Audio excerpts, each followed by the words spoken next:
Bem-vindos, amigos, a outro Alvorada Cultural, programa 741. Haha, nona temporada, nove. Diz alguma coisa? Nove. Ultimamente ando muito politizado. É que estão chegando as eleições aqui em Brasil e tudo é cortado pela política nesta sociedade. Hoje também vou fazer um programa falando com candidatos de aqui, de Brasília, para conhecer. Há muito tempo que luto para que em Brasília a cultura tenha uma bancada.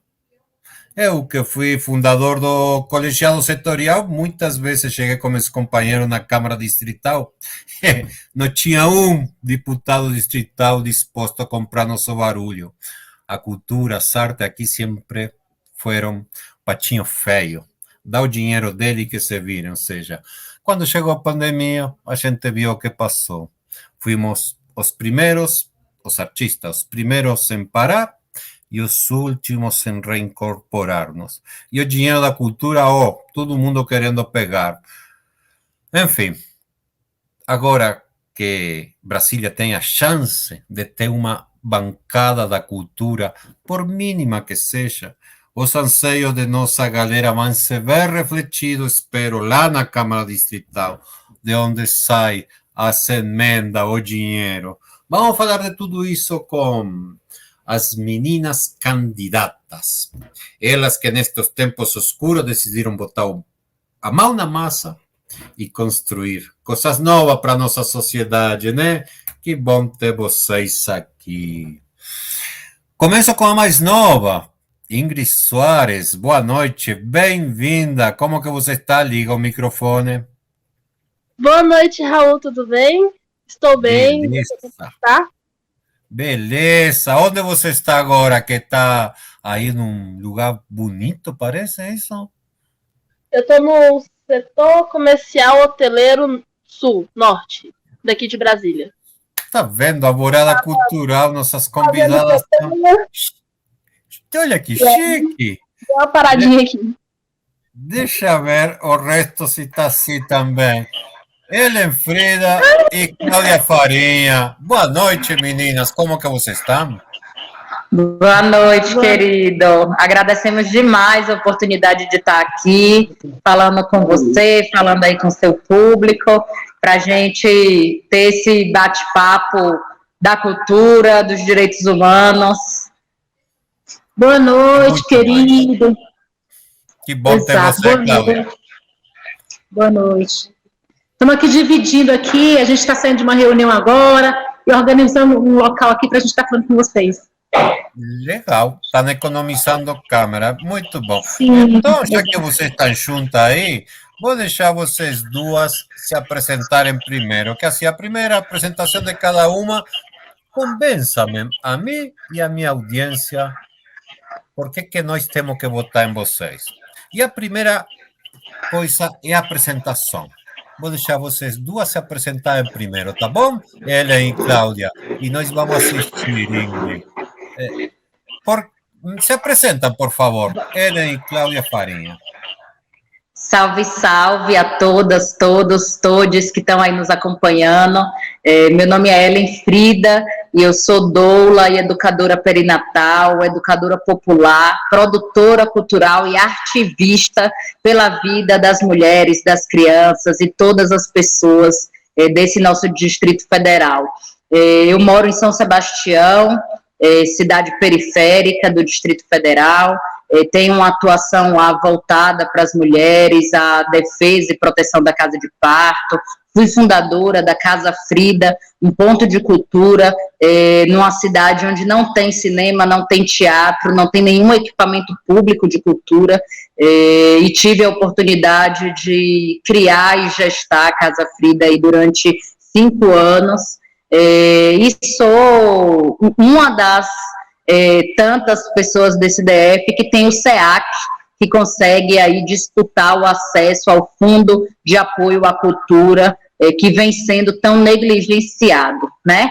Então, nessa disputa de imaginários e de qual é o papel, o nosso papel social, Me coloquei como candidata na eleição passada e tive cerca de 6 mil votos, e 4 anos depois, atuando como assessora de gênero na Câmara Federal, junto com a bancada feminista do PT, pude aprender sobre novas plataformas políticas, novas formas de fazer a política, e dei de encontro com as candidaturas coletivas que estão estourando por todo o país. Já tem mandatas coletivas em Pernambuco, na Bahia, Minas Gerais, São Paulo, Santa Catarina, Maranhão, em tantos estados, e a gente ainda não tem nenhum mandato coletivo eleito aqui no DF. Me desafiei, junto com a Cláudia Farinha, com a Ingrid Soares e o Rafa Energia, a fazer essa candidatura coletiva potente para disputar corações e mentes, para a gente ter uma bancada da cultura, das mulheres, da periferia, do campo e da cidade, com uma perspectiva da classe trabalhadora dentro da CLDF. E convido vocês a compartilhar aí essa entrevista, acompanhar a gente até o final, e poder entender um pouco mais de como funciona a candidatura coletiva e por que a gente está aqui. Boa noite a todas as pessoas que estão nos assistindo, para a audiência, né, desse programa. Eu sou Cláudia Farinha, agricultora familiar, mulher da terra. Eu sempre tenho muito orgulho em dizer para as pessoas que sou mulher da terra, né, onde eu me vejo, me identifico. E eu sou assentada da Reforma Agrária, no assentamento Santarém, em Ceilândia, vizinha do Sol Nascente, né, a maior favela da América Latina considerada. Então, me considero também uma mulher periférica, e nesta coletiva a gente tem uma missão de fortalecer a agroecologia, a agricultura familiar, reforma agrária, trazer, né, essa conexão do campo com a cidade. Então, eu fico muito lisonjeada de fazer parte dessa coletiva que Ellen estava falando, né, das coletivas, e a gente considera que será a primeira coletiva, né, a ocupar a Câmara Legislativa com a representação também do campo, porque nós seremos a voz dos trabalhadores e das trabalhadoras na Câmara Legislativa. Então, é muito gratificante saber que tem uma coletiva, que a gente está nesse processo de construção com os trabalhadores do campo e da cidade, para trazer esse debate forte, né, do alimento sem veneno. A gente vê, né, que existe o envenenamento natural das pessoas, e essa coletiva, e a gente traz muito forte esse debate da importância da agroecologia, do fortalecimento da agroecologia para a gente ter comida de verdade no prato sem veneno. Acho que, né, Frida? E tem a nossa caçulinha aí também para se apresentar aqui para a gente. Que legal, parabéns. Eu sou da terra, sou caipira, nasci lá no meio do nada, então me identifico muito com quem anda com terra entre as unhas, que aí e com ele nos conhecemos uns anos, né? Então é um prazer vê-las. Vamos a conhecer a caçulinha. Caçulinha. Aqui a caçulinha. Você estuda ainda, claro, estudante, ou seja, daqueles que, além de buscar modificar a realidade, sonha com um futuro melhor. Se apresenta para nós, por favor, querida Ingrid. Boa noite, eu sou a Ingrid Soares, eu sou estudante de medicina da Universidade de Brasília. Eu estudei a vida toda em colégio público da minha cidade, Gama, eu até chamo de meu país quase, tão distante que é de todos os lugares daqui, do centro de Brasília, né? Eu estudei a vida toda em colégio público e com 5 anos de idade eu decidi que ia ser médica. E eu decidi que ia ser médica porque eu tenho problemas nefrológicos e eu tive um atendimento de excelência no Hospital Universitário de Brasília, que é o HUB. E aí, com 5 anos de idade, eu decidi que eu ia ser médica, igual a minha médica que me atendia lá, e também queria estudar na UNB, porque eu queria ser aluna dela. E aí, hoje, tendo entrado dentro da Universidade de Brasília e atendendo os meus pacientes, principalmente na pediatria, que agora esse é o meu semestre da pediatria, eu tento ser o máximo possível uma médica, uma estudante de medicina melhor. E aí eu vou de peruca colorida, além de período colorido, meu jaleco é colorido, e aí eu tento trazer essa humanidade para o atendimento infantil. Porque é muito ruim. Enquanto você é criança, você é sempre esquecido. Sempre perguntam para o seu pai, para sua mãe, mas nunca, de fato, perguntam para a criança. Nunca querem saber o que a criança está sentindo. Nunca escutam as queixas da criança. Por mais que a criança está lá no ambulatório, porque ela está tossindo, tem hora que ela não quer falar que está tossindo, ela só quer falar que ela quer brincar. E é um direito dela falar isso. É um direito dela poder ser ouvida e escutada e ser atendida o mais humano possível. E além de ser estudante, eu também sou coordenadora geral do Centro Acadêmico de Medicina e coordenadora da saúde no Diretório Central dos Estudantes da Universidade de Brasília, que é o DCE. E a minha caminhada política, ela vem desde o berço, né? Meus pais são petistas, a minha mãe e meu pai, e eles me introduziram dentro do Partido dos Trabalhadores, me introduziram nesse processo de querer modificar a população, porque não adianta eu querer só que eu cresça, porque quando chegar no meu crescimento máximo, que eu conseguir, quando eu olhar para o lado ou para baixo, eu vou ver que pessoas que da onde eu vim não cresceram o suficiente. Então a gente precisa que quando eu olhe para pessoas que cresceram junto comigo e estejam iguais a mim. Que a gente possa, de fato, sempre trazer esse lado humano e social para quem a gente conhece, para quem a gente não conhece, para quem a gente ainda vai conhecer. É poder dar esperança, não só para mim, mas dar esperança para aquela criança que eu estou atendendo, para aquela criança que eu nem conheço ainda. É poder ser diferente. O Rafa, ele é professor, é psicólogo, é diretor do Conselho Regional de Psicologia, é um sanitarista, lutador aí da defesa do SUS, do SUAS, e o Rafa é também artista. Ele tem uma banda chamada Porta do Mundo, ele é poeta, é cantor, toca também, então é um dos nossos artistas aí compondo a coletiva Somos. E a gente está junto nessa luta para conseguir conquistar o direito das mulheres e a equidade de gênero, a construção de novas masculinidades, de masculinidades saudáveis, para que a gente possa construir um mundo com a perspectiva de igualdade. É isso, essa é a banda dele, Porta do Mundo. Como que chama? Portas do Mundo. Portas do Mundo, legal, legal, que ótimo. É um grande artista da cultura popular.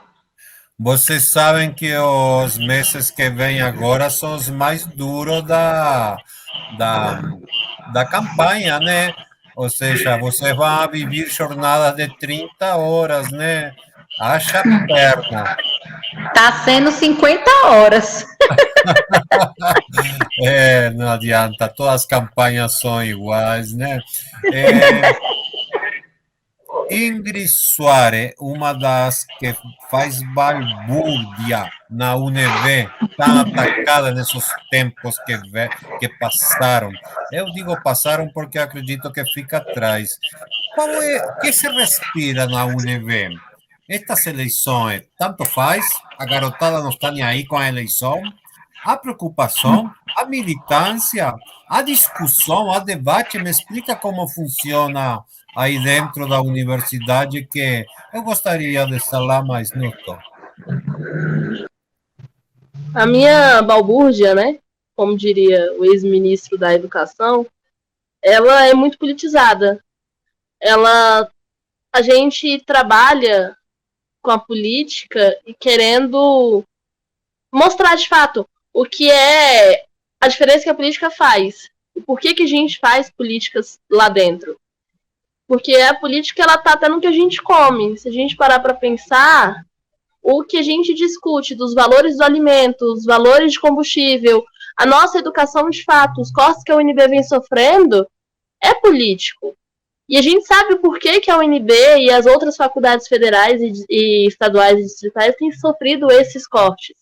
Porque há um incentivo muito grande dentro dessas universidades públicas em fazer pesquisa, em querer entender como é que funciona esse processo. É impossível você entrar dentro da Universidade de Brasília e entrar de um jeito e sair do mesmo jeito. Não, você entra de um jeito, pensando, eu só vou entrar lá para me formar, e no final das contas você vai fazer política lá dentro, você vai querer modificar o que está posto, né?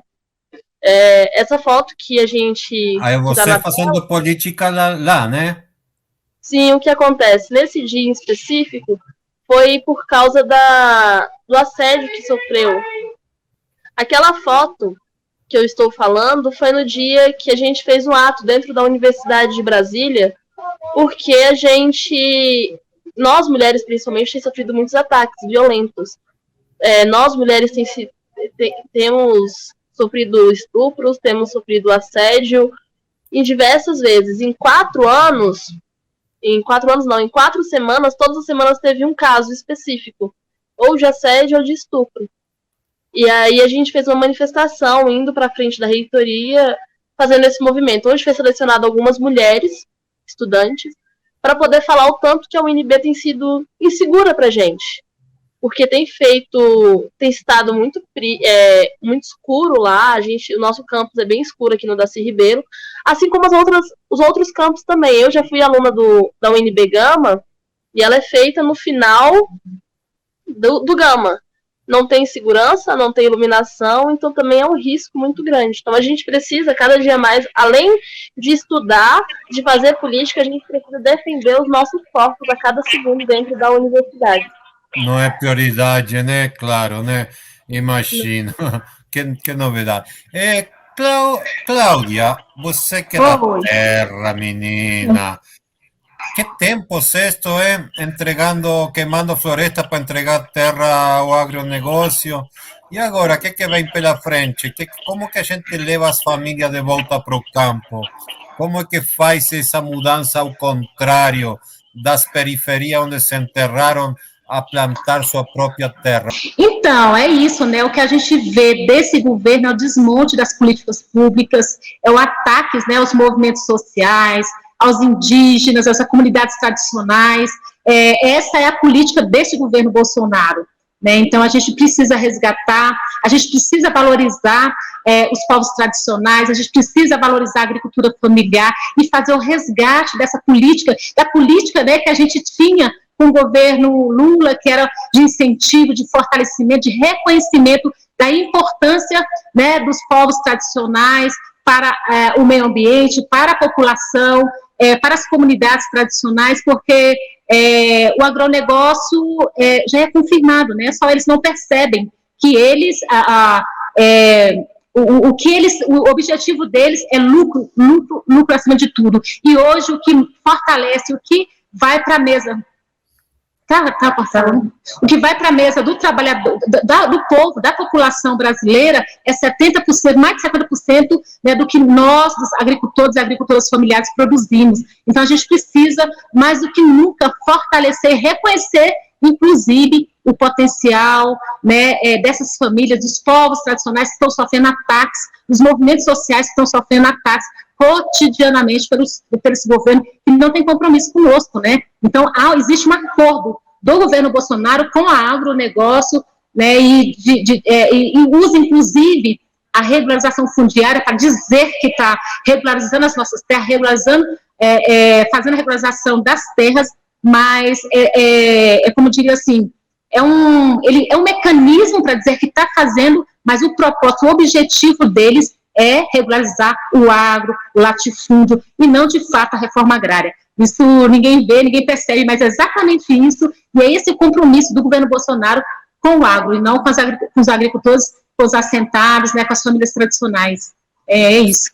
E a nossa, em contramão com esse acordo aí do Bolsonaro, do agronegócio, com os agrotóxicos, está à nossa disposição de militância de política com a coletiva Somos Ellen Frida, que é conseguir unir o campo e a cidade na luta por uma vida saudável, né? A luta contra a fome, a luta pela reforma agrária, a luta pelo alimento orgânico, ela é uma luta que precisa ser de todas e todos nós, né?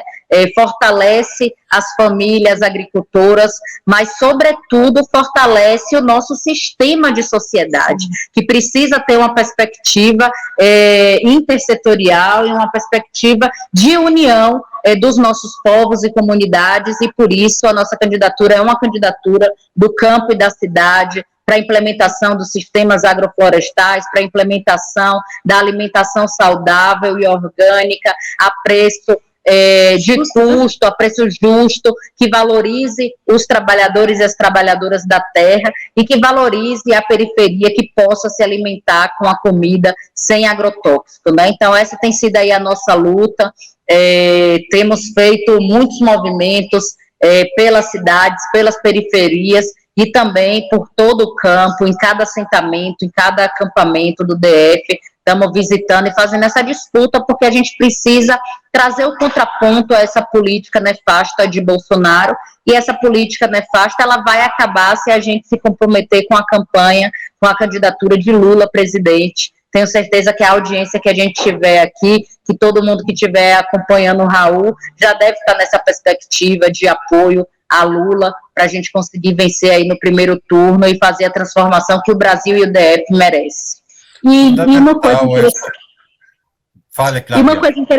E uma coisa interessante, Raul, que a gente gosta sempre de reafirmar, essa candidatura, a coletiva Somos, né, é a primeira candidatura que tem, de fato, uma agricultora familiar, né? Então, assim, eu acho que o PT, ele inovou, né? Além das questões das candidaturas, de estar fortalecendo as candidaturas coletivas, traz no seu seio uma agricultora familiar com essa propriedade, com esse...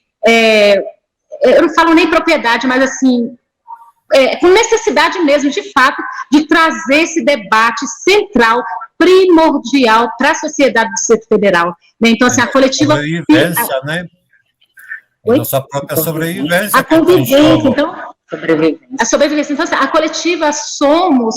não é a Cláudia, a agricultora, que traz esse debate isolado na coletiva. É um compromisso nosso, é um compromisso de todas as co-candidatas, né, do Rafa Energia, de levar com muita firmeza, com muito compromisso, né, esse debate para todos os espaços que a gente vai, independente de urbano ou rural, a gente traz isso como central, né, a defesa dos trabalhadores da agroecologia, da alimentação saudável, porque não dá mais para a gente ter alimentos orgânicos somente para quem tem condições, né, Frida? A gente precisa que isso seja difundido no Distrito Federal, a gente precisa que a alimentação saudável...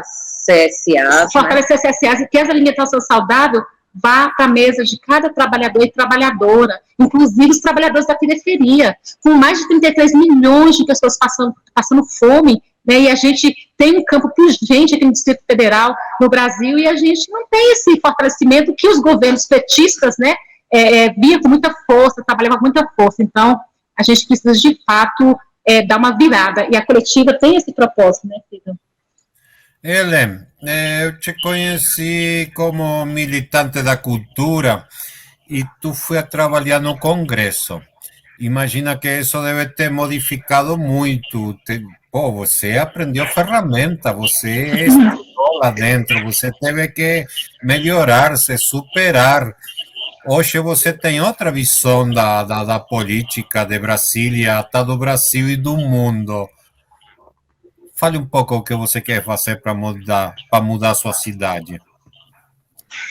Olha, eu tive a experiência de um mandato popular que não tinha uma cadeira na CLDF, mas que teve uma cadeira reconhecida perante a comunidade do Distrito Federal, que foi com a Casa Frida. E depois dessa experiência com a Casa Frida, que foi uma casa de cultura, mas também de acolhimento a mulheres, jovens, LGBTs, vítimas de violência, eu pude ter a experiência de 4 anos de assessoria política dentro da Câmara, né?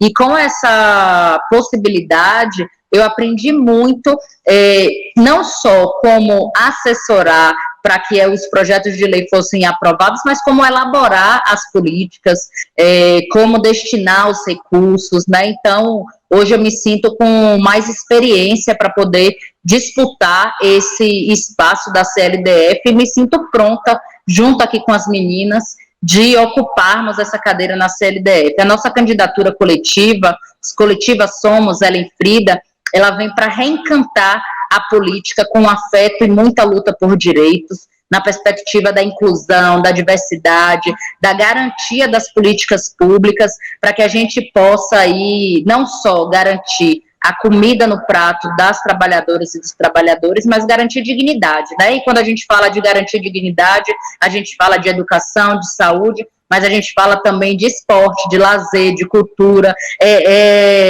do nível do descabido que uma cidade do tamanho de São Sebastião, que os dados não mostram isso, mas a realidade é que lá já tem mais de 200.000 pessoas morando naquela cidade, que nessa cidade não se tenha um centro de cultura, né, que nessa cidade tenha 2 Kinder-Ovos da polícia desocupados, vazios, sem a ocupação desse espaço. Poderia estar acontecendo ali uma biblioteca pública, poderia estar acontecendo ali um espaço de ferramenta e de cocriação de áudio e vídeo, para que os jovens da periferia pudessem utilizar aquele espaço equipado. Aquele espaço ali é uma potência na mão da juventude periférica, né? E está ali desocupado, está ali vazio, trancado, jogado às traças, porque a gente não tem um governo, nem uma Câmara que represente a luta da cultura. E a luta da cultura não é só a luta dos artistas, não, né? A luta da cultura é a luta de toda a população. Quem aqui nunca quis ir para um show? Quem aqui nunca quis ir no cinema? Só que o cinema hoje é R$50 o ingresso. Não é popular, não é acessível. Qual é o jovem, qual é o trabalhador, a trabalhadora, qual é a criança que tem a possibilidade no DF de ir para um cinema? E aí, se você quer comprar, você vai com a criança quer comprar uma pipoca, um refrigerante, gente, é tipo assim, é absurdo. Um saco de pipoca é R$3 no supermercado. Um saco de pipoca no cinema é R$30, né? O que está acontecendo no nosso DF? Então, a gente precisa mesmo ter uma representação, uma bancada da cultura. A gente tem aí um grupo, por exemplo, no Sol Nascente, como o Ela Fave, que é um grupo de jovens negros, negras, periféricos, que estão iniciando os seus projetos de vida como trabalhadoras e trabalhadoras da cultura, e que tem uma dificuldade ainda de fazer o seu SEAC, porque é um processo tão burocrático, né? Eu tive dificuldade, comecei a tentar tirar meu SEAC em 2014, eu só vim conseguir ter o SEAC em 2018, foi 4 anos depois. O tanto de vezes que os artistas têm, e a gente tem, gente, um monte de artista no DF que nunca conseguiu publicar um livro, que nunca conseguiu publicar uma música, né, que tem uma composição enorme, um espectro, assim, de arte, de produção enorme. Paulinho da Gomela, em São Sebastião, né, que já tentou aprovar o seu projeto diversas vezes para publicação de livro e de CD, e que tem dificuldades burocráticas. E aí a gente até consegue, enquanto produtoras culturais, elencar projetos e aprovar projetos dentro do FAC para capacitação desses artistas, mas a gente precisa fazer uma capacitação de quem está lá dentro do FAC, para, tipo assim, quem está dentro do FAC tem que ter o olhar sobre quem é que está ali falando, né? Quem é que está falando, quem está ali falando no projeto do FAC, não é um doutor, não é um mestrando, não é quem é da universidade, não, é a periferia, são os artistas que estão no dia a dia fazendo arte, cultura, levando, não é entretenimento, e a gente precisa diferenciar isso também, porque o FAC tem aprovado um monte de entretenimento, e a gente precisa falar de cultura como estrutural da nossa sociedade, né? Muito mais do que entretenimento. A cultura é a formação do contexto de sociedade, é a formação dos indivíduos enquanto coletivo. Então, é uma outra perspectiva, né? A gente precisa aprofundar muito nessa questão, e já deixo aqui o espaço aberto para vocês acompanharem a gente na rede social, @coletivasomos, e o meu é @EllenFridaDF. Lá a gente vem tratando também sobre propostas prioritárias para a cultura. Por exemplo, o BRB tem que ter uma linha de apoio aos artistas artistas do DF, né? A gente tem que abrir a conta no BRB para receber o FAQ. Então, já que a gente vai ter conta no BRB para receber o FAQ, tem que ter uma linha de apoio contínuo para esses trabalhadores e essas trabalhadoras, né? Então, essa é uma das defesas que a gente tem feito. Tem outras também, a gente precisa incluir os trabalhadores da cultura como servidores públicos também, tem que ter concurso, tem que ter política permanente. No meio de uma pandemia, a gente não pode abandonar a arte e a cultura, como aconteceu aqui no DF, né? A arte e a cultura, não é fazendo edital e emenda parlamentar de 100 mil, 200 mil, 1 milhão que seja, não dá, gente, não dá. O artista precisa pagar aluguel, precisa pagar alimentação, precisa criar filhos, precisa constituir família, precisa ter dignidade, né, dos seus direitos garantidos. E a gente não tem isso hoje, mas vamos ter, porque 2 de outubro está chegando, a gente pede que vocês teclem aí 13180, que tecle também o 13, tem o projeto aí do Leandro Graz para o governo do Distrito Federal, que eu já indico que vocês acompanhem, tem uma plataforma da cultura muito bem elaborada, há muitas mãos, então vem junto com a gente.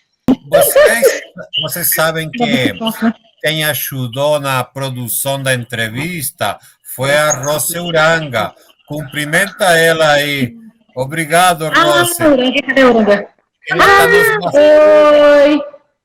Ela está nos bastidores. Rose, Obrigado, Rose. Obrigada, Rose.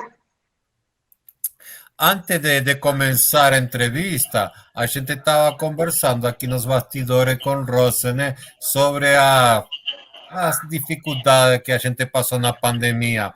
Ingrid, eu quase morri. Eu fiquei 11 horas numa emergência na porta de um hospital. O que tem que fazer com a saúde aqui no Distrito Federal? O que é a primeira coisa que se te ocorre? Primeiro que a gente precisa entender como é que funciona o SUS. Porque na legislação, a primeira coisa que a gente faz, a primeira porta de acesso de fato, é no centro de saúde.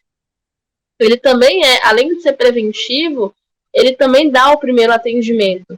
E quando você faz o primeiro atendimento dentro do centro de saúde, que hoje eles estão deteriorados, falta profissional, falta medicação, falta tudo dentro do centro de saúde.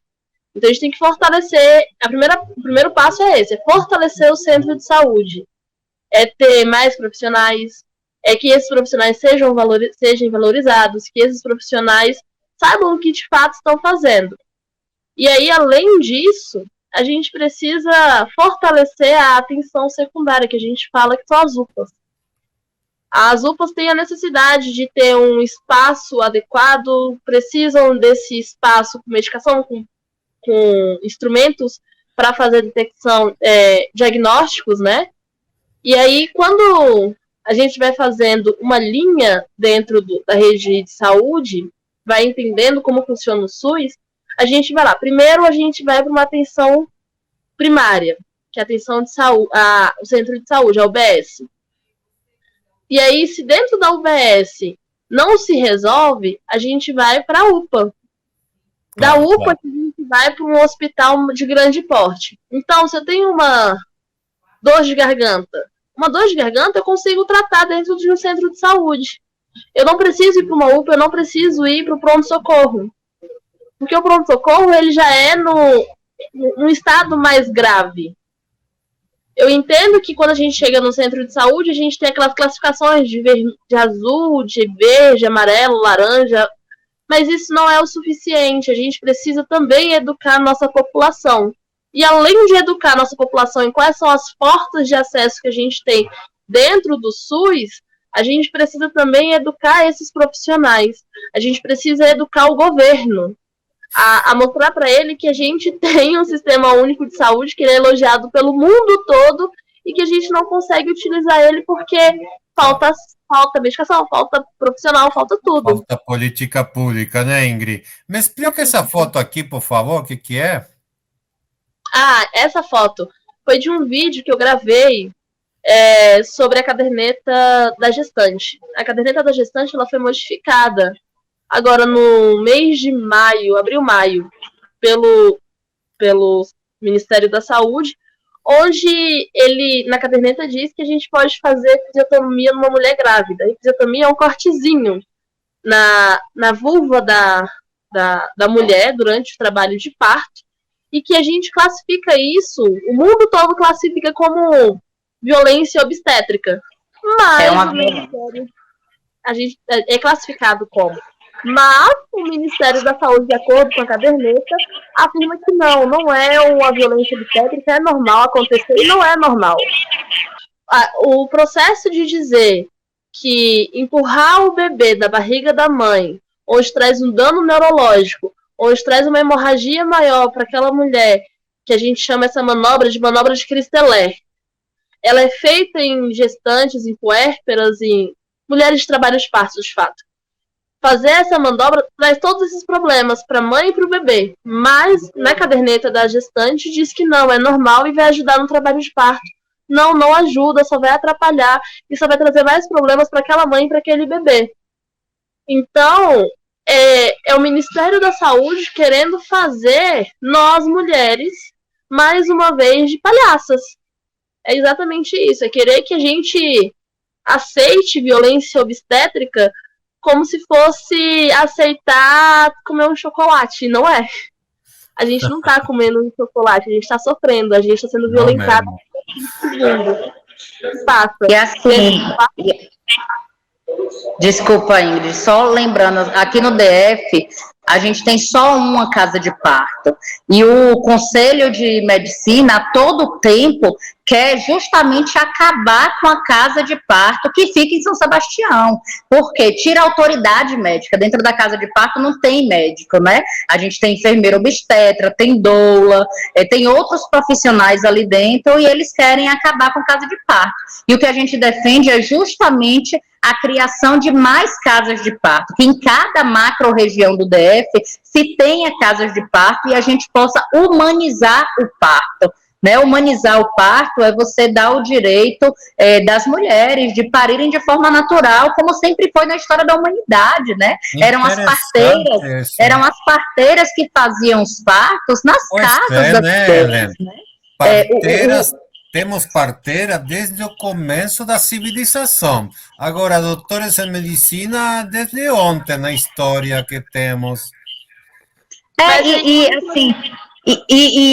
Os médicos são super importantes e a gente tem uma série de demandas para que os médicos possam atender, né? Inclusive mulheres que precisam de médicos, que precisam de fazer uma cesárea, mas não pode ser naturalizado como sendo o caminho principal, né? O caminho principal tem que ser a conscientização da mulher durante toda a gestação, para que ela tenha uma gestação saudável, né, para que ela possa fazer um acompanhamento com fisioterapeuta, que ela possa fazer um acompanhamento com nutricionista, que ela tenha uma rede de apoio psicossocial, que ela tenha uma rede de apoio emocional, que seja orientado para a família, o apoio que aquela mulher grávida precisa ter, para que ela possa ter um parto natural, para que ela possa ter um parto humanizado, né, para que ela possa ter as condições básicas, que é o quê? Ter um lugar tranquilo, que se ela quiser botar uma música, que ela possa, que se ela quiser ter um acompanhante, que ela possa ter esse acompanhante, que esse direito seja garantido. É um absurdo a gente estar em pleno 2022 e um anestesista estuprar uma mulher enquanto ela está parindo. Isso não pode acontecer, sabe? Não pode acontecer estupro em caso nenhum, né? Mas se diz que a mulher é estuprada por causa da roupa que está vestindo, ou por causa do lugar que estava, como se justifica a mulher estar numa mesa, no centro cirúrgico, fazendo o parto e acontecer uma violência desse tamanho, né? Então, a gente precisa mesmo... Isso dói muito, Ellen. Dói muito e dói em todas nós. Eu quero a opinião de vocês sobre essa mulher que morreu na fila do CRAS. Pô, precisa chegar nesse extremo? E quando a gente fala de SUS, a gente precisa falar junto de SUS e SUAS, né? Precisa ser integrado isso aí. E se a gente não tem um acompanhamento psicossocial das famílias, a gente não consegue entender o nível de adoecimento que aquelas pessoas estão passando. Essa mulher de 44 anos que morreu nessa última madrugada, na fila do CRAS do Paranoá, ela estava 8 dias esperando atendimento, né? Ela estava 8 dias, fora os outros, o restante do tempo que ela passou tentando outros serviços. E ela estava ali desesperada, esperando um atendimento do Estado, e o Estado negligenciou esse atendimento, e aí é importante dizer aqui que não é uma responsabilidade das servidoras, né, é uma responsabilidade do Estado, que tem pressionado, que não abre vaga para novas contratações, que não contrata as pessoas que já estão concursadas, que não faz a gestão adequada dos serviços, e aí a fila do CRAS e do CRES, tem pessoas que estão dormindo na fila, tem gente que está vendendo a senha na fila, né, porque não pode ficar lá, uma mãe de família com um recém-nascido não consegue ficar na fila por uma semana esperando a senha, e tem gente que está vendendo até a senha para esse atendimento, e uma mulher morreu na fila do CRAS, do Paranoá. Enquanto isso, o Ibanez, o atual governador do DF, estava falando que a população tinha que agradecer de ter a possibilidade de estar na fila, porque se está na fila é porque vai ter, em algum momento, vai ter atendimento. Quando é esse atendimento? No caixão? É sobre isso? Né? É um genocídio da nossa população mesmo, né? É uma limpeza social, está matando todo que a gente é pobre, está matando nosso povo negro, está matando nosso povo originário, e a política do Ibanez é uma política antipovo, isso já está provado. A política de Bolsonaro foi a herança dos tempos que Donald Trump deixou para nós. Meninas, é o seguinte, este ano deve mudar o vento na região, em Latinoamérica. Aliás, já vem mudando, né? Mas está todo mundo esperando o Barbudo para ele pilotar a locomotora que puxa o trem latino-americano. Talvez agora a gente consiga enfilar todo mundo no mesmo sentido. Nunca conseguimos. Mas, a esta altura, já chegando à eleição em Brasil, aconteceram coisas fundamentais. Uma, aquelas manifestações de estudantes no Chile estão mudando uma constituição. Trouxeram o primeiro político de esquerda, o Boric está governando o Chile. Na Colômbia, por primeira vez, temos uma mulher interna. E eu queria uma palavra de vocês, o que vocês pensam, o que vocês acham, se é que acham alguma coisa, sobre a vice-presidenta Francia Márquez, a vice-presidenta colombiana do Petrus, porque doméstica, mineira, negra, pobre, e ela fala com uma autoridade que nós poderíamos ter uma vice-presidenta assim, vamos ter o Alckmin. Bom, o que vocês acham? Querem falar brevemente sobre a situação geopolítica da região? É o poder para o povo, né? Essa eleição colombiana prova isso, prova de que com a mobilização permanente do povo na rua, da organização social, é possível a gente entregar o poder para quem tem que ter o poder, que é o povo. E é isso que a gente está vendo tomar aí o Chile com a Constituinte, com um Congresso paritário entre homens e mulheres, né? É o que a gente está vendo no governo na Argentina também se refazendo aí, depois de tudo que já aconteceu, e as mulheres conseguiram, na rua mesmo, garantir a legalização do aborto lá na Argentina. Então, dizer aqui que no Brasil a gente está passando por um processo de desmonte da democracia, né? A gente teve a democracia golpeada, vilipendiada, e a gente precisa resgatar o processo democrático. A gente tem como vice do Lula o Alckmin, não é o vice, mas a gente vai com isso garantir em primeiro lugar a eleição, né? Garantir o processo democrático, porque é sobre isso. É sobre se vai ter a eleição, né? Então, é garantir, em primeiro lugar, a eleição, garantir o nosso direito de voto, mas é ter a certeza que o que a gente está fazendo dos comitês populares por todo o Brasil não é um processo eleitoral, é um processo permanente, revolucionário, de organização da classe trabalhadora, para que a gente possa, daqui a 4 anos, eleger o governo do povo para o povo e fazer as alianças com o povo, para que a gente possa ter uma mulher negra, para que a gente possa ter um indígena, para que a gente possa ter trabalhadoras e trabalhadores de todas as áreas populares, para que a gente possa ter uma mulher do campo representadas no governo, né? Então, Lula tem feito os compromissos de criar um Ministério Indígena, de recriar, de reorganizar a Fundação Palmares. Hoje o que está acontecendo é que a Fundação Palmares é liderada por um racista, né? O Ministério da Cultura é liderado por quem é anticultura. O Ministério da Saúde liderado por quem é antipovo e antissaúde, né? Que não quer vacinar, que não quer cuidar das pessoas. E o Ministério das Mulheres será que precisa falar, né? A Damares, inclusive, vindo como candidata aqui no Distrito Federal. É um absurdo um negócio desse, saca? A mulher que deveria representar a luta pelos nossos direitos, que está, na verdade, dentro do governo, representando tudo que é batalha para derrotar o movimento de mulheres organizadas no nosso país e aqui no DF. Então, nós precisamos dar resposta para isso, e nós temos. Nós temos um projeto para conseguir ocupar todo o Brasil e a gente refazer a democracia e a gente construir uma política popular, o poder popular, né? A gente tem dito que a nossa candidatura coletiva é um mandato que vale por 4 vezes poder popular. É sobre isso. E quando fala das mulheres, Raul, aí eu tenho... Fale, Cláudia, depois eu falo. Então, quando fala das mulheres, a gente lembra, né, da Marcha das Margaridas, né? Essa semana a gente assinou a carta de compromisso, né, Frida? A coletiva Frida Somos... Vocês são as 3 margaritas, né?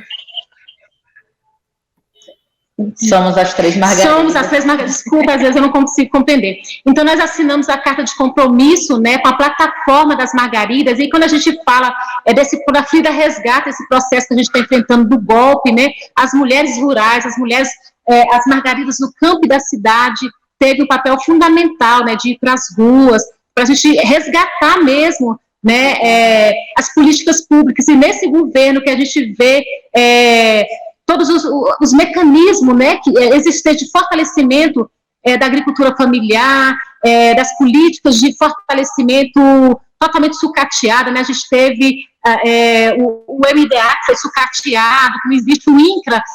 O INCRA hoje, se for fazer uma análise da importância do INCRA hoje, a gente fica meio que, sabe, sem compreender um pouco o papel do INCRA, né? E é um instrumento importante para esse fortalecimento, porque quando a gente fala, e aí quando a gente traz essa questão do campo e cidade, parece uma coisa isolada, mas não é. Existe mais de 4.000 trabalhadores e trabalhadoras acampadas no Distrito Federal. E quando a gente fala da cultura, e quando a gente fala do CRAS, imagine como que é o acesso para essas famílias, né, terem acesso por exemplo, como é que um trabalhador, como é que a gente pode imaginar um trabalhador que está acampado, sobretudo essa Sebastião, né, que tem bastante, o índice é alto desses trabalhadores, como é que eles vão para a fila do CRAS, saem dos assentamentos com muita dificuldade para enfrentar, né, de igual para igual com as pessoas que têm um pouco mais de acesso e que morrem, né, na fila do CRAS. Então, assim, é inadmissível que isso aconteça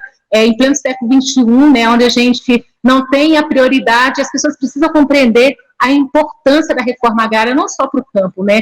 Então, assim, eu acho que é muito importante a gente trazer isso, fazer que as pessoas compreendam essa junção, essa conexão de campo e cidade para o bem comum, né? A alimentação saudável é uma coisa, assim, que todo mundo é primordial, as nossas vidas, e vem da agricultura familiar.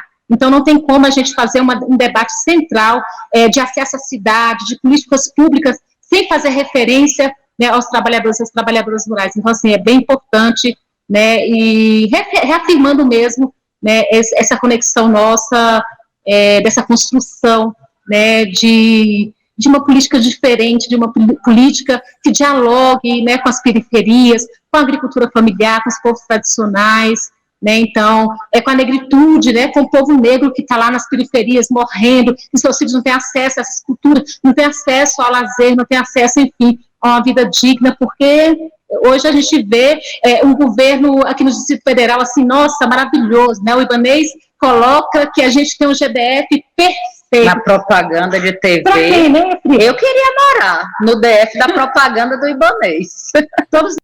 Ingrid, estamos chegando ao final. Dá um alô, uma despedida, mensagem final. Eu quero te agradecer por teu tempo. Estou vendo com você sua cara de cansada. Você poderia estar na sua casa vendo novela e está aqui falando para a nossa audiência. Obrigado, Ingrid. Manda seu recado.